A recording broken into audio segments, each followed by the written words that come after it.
hi good morning এতিয়া ৰাতিপুৱা 8:30 মান হৈছে আৰু মই থ'ব গৈছোঁ বেটাক স্কুল এতিয়া আজি দিনৰ সময় নাই মই থ'ব গৈছোঁ এফালে বেটিয়ে বহুত ভাল পাইছে আজি বেটা ৰিক্সাত উঠি অলপ কাহ হৈছে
বেটাক থৈ আহিলোঁ স্কুলৰ পৰা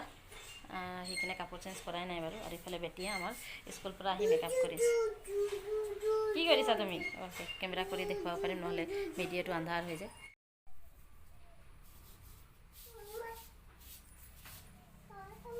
ভালকৈ পিন্ধা চেণ্ডেল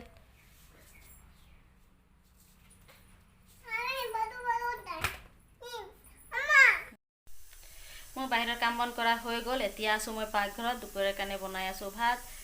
আৰু আজি বনাইছোঁ চয়াবিন আলু বিলাহী বহাই দিছোঁ আৰু এতিয়া নেদেখাওঁ আৰু এতিয়া বেটিয়ে কি কৰিছে বাহিৰত তাকে চাওঁ তো 12টা বাজিলেই 2টা বজাত বেটা আহি পাবই আৰু বেটিয়ে এইফালে বাহিৰত ৰখি আছে দাদা আহিব বুলি চাই ৰখি আছে দাদা আহিলে নাই অহা আজি আকৌ দাদাক বিচাৰি আছে অইনদিনা নিবিচাৰে মানে কালি লগত থাকিলে যাব স্কুল বন্ধ আছিলে কালি লগত খেলিলে আজি আকৌ দাদা বিচাৰিছে খাই ক'বৰ কাৰণে ডাঙি হৈছে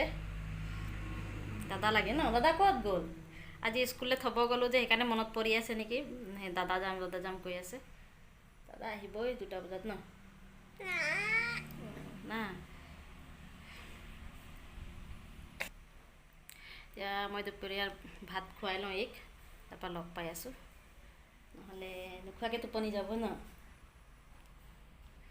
ভাত খাব নিবিচাৰে এতিয়া মানে আধা ঘণ্টামান লাগিব ঠগি মেলি খুৱাবৰ কাৰণে কি কৰিছা এইটো নেপায় নেকি খুৱাই লৈছোঁ তাৰপৰা লগ পাম গুড ইভিনিং আপুনি বেটা স্কুলৰ পৰা আহি ভাত পানী খাই আৰু ভিডিঅ' কৰা নহ'লেই বেটি খুৱাব লওঁতে মানে